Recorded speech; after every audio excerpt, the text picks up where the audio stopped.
dari kelompok 3 akan mempresentasikan tentang materi biologi, yaitu pengertian dari metabolisme. Metabolisme yaitu kata berasal dari bahasa Yunani yang artinya perubahan. Jalur metabolisme yaitu ada dua. Satu, katabolisme, dua, anabolisme. Satu, katabolisme yaitu merombak molekul-molekul kompleks menjadi molekul yang sederhana. Anabolisme yaitu membangun molekul kompleks dari molekul-molekul sederhana. Reaksi-reaksi di dalam tubuh berlangsung secara optimal pada suhu 20 derajat Celcius dalam suhu ruang. Misalnya hewan Picoleptera yaitu hewan berdarah dingin, dan hewan Homoiptera yaitu adalah hewan berdarah panas. Agar reaksi-reaksi berjalan lebih cepat diperlukan katalisator. Katalisator adalah zat yang mempercepat reaksi, tetapi zat itu tidak ikut bereaksi. Contoh, enzim dan ribozim. Enzim merupakan pengatur suatu reaksi. Bahan tempat enzim bekerja disebut substrat. Jadi di sini saya akan melanjutkan presentasi dari teman saya tentang struktur enzim dan ciri-ciri enzim. Jadi struktur enzim terbagi menjadi dua, yaitu bagian protein, apoenzim, tersusun atas asam-asam amino bersifat labil, misalnya karena suhu dan keasaman. Dua, gugus proteik. Gugusnya yang aktif berdasarkan dari molekul anorganik kofaktor, misalnya Fc, Cu, dan Jn. Berdasarkan dari senyawa organik kompleks koenzim, misalnya nahda, fahda, dan tiamin.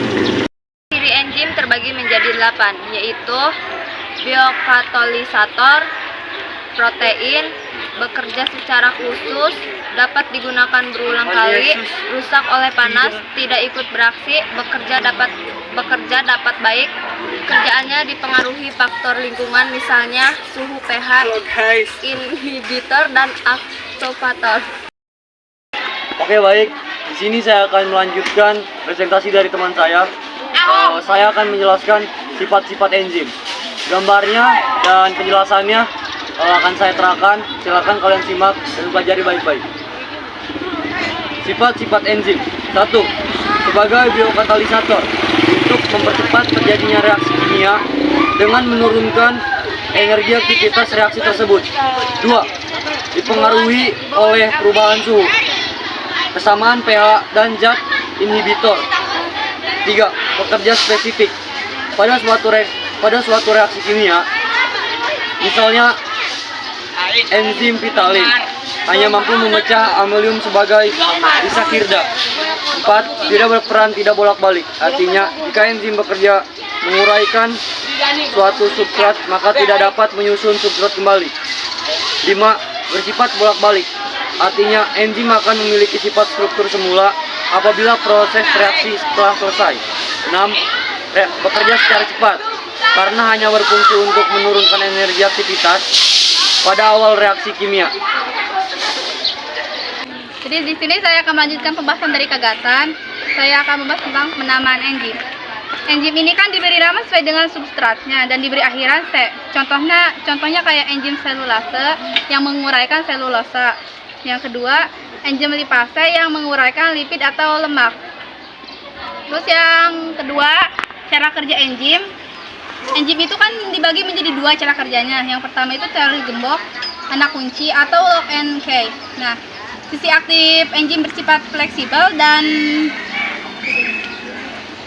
mempunyai bentuk tertentu yang hanya sesuai untuk satu jenis substratnya saja.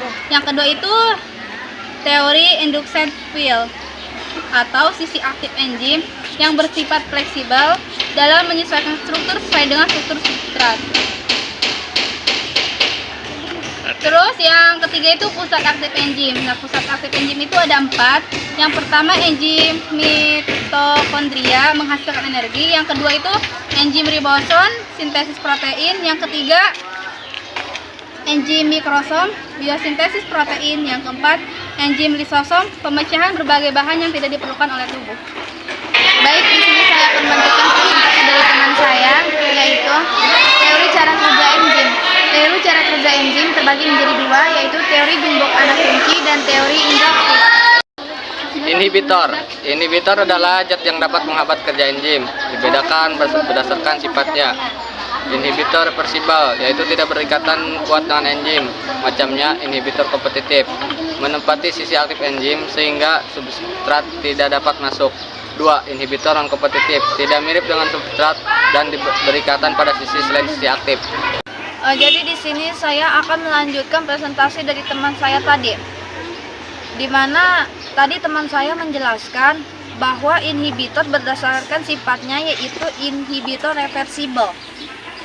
Inhibitor reversibel itu berarti di mana berikatan dengan sifat aktif enzim secara kuat sehingga tidak dapat lepas, dan enzim menjadi tidak aktif dan tidak dapat kembali seperti semula atau irreversible. Inhibitor irreversible ini terbagi juga menjadi dua, yaitu inhibitor kompetitif dan inhibitor non kompetitif. Inhibitor kompetitif yaitu senyawa tertentu yang mempunyai struktur mirip dengan substrat saat reaksi enzimatik akan terjadi. Contohnya seperti asam malonat, di mana asam malonat ini yaitu inhibitor yang dapat diatasi dengan menambah jumlah substrat sampai berkelebihan. Yang kedua yaitu inhibitor kompetitif. Inhibitor kompetitif ini yaitu zat-zat kimia tertentu yang mempunyai afinitas yang tinggi terhadap ion logam penyusun enzim, di mana senyawa penghambat untuk enzim yang mengandung Fe, yaitu dengan terjadinya reaksi antara senyawa-senyawa tersebut dengan ion Fe yang menyebabkan enzim menjadi tidak aktif. Contohnya seperti merkuri Hg dan perak Ag, merupakan penghambat enzim yang mengandung gugusan sulfihilberil atau min SH.